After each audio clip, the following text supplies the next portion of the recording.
Good morning. I thought I would take a minute to respond to your discussion board. I really enjoyed reading it. I think you had some really good points.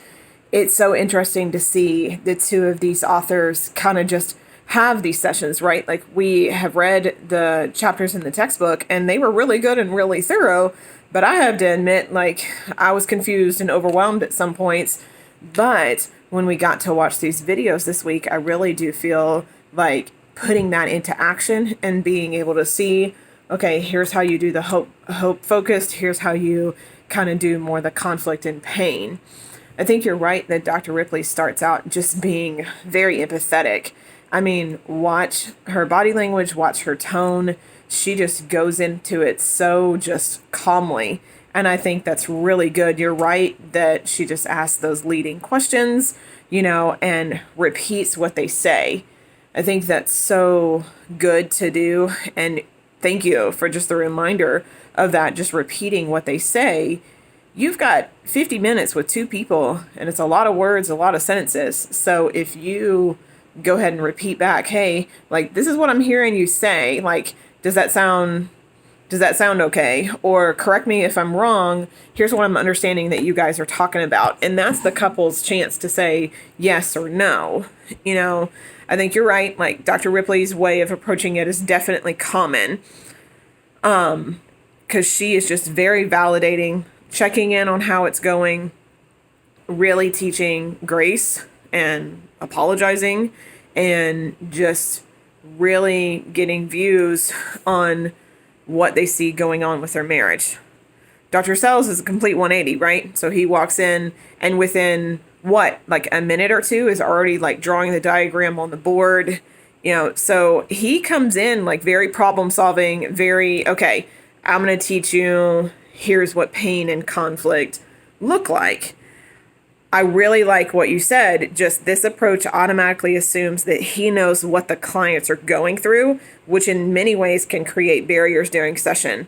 I think that you're right. So I'm wondering, I want to get your thoughts on, okay, like, if you see yourself assuming or see yourself coming across as, okay, I already know what you're going through, let me solve it. Tell me how you catch that, I guess, and kind of correct it during session.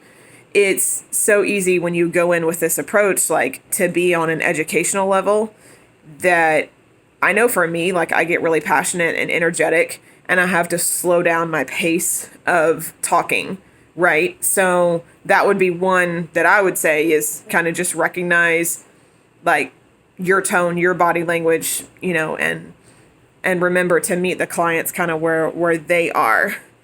I think both are very good. I like your idea of kind of going in, okay, let me start with Ripley's, like, ease in and let me do some educational, right? Because a lot of people, when they go to therapy, they get the psychoeducational part and then just the, listening, validating, analysis part of their session, as well. I really like the verse that you use in Proverbs, especially talking about anger. In my opinion, the way I've read it is anger is a secondary emotion.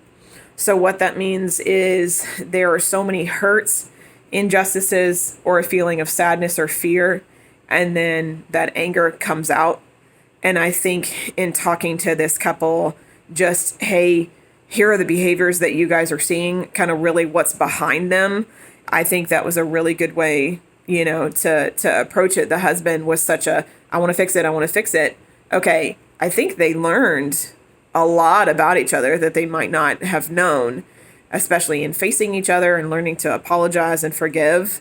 But leading in with that verse, I think it's really good to then change the session to, let's talk about anger. Let's talk about being slow to anger, because that's going to lead, to being just more content, more active listening. So I just wanted to tell you a little bit about my thoughts. I really liked your discussion board. It made me think too, especially about how Dr. Sells, how you see it. So thank you for that. I hope you're having a good weekend and staying safe and healthy. I'll see you in class. Bye.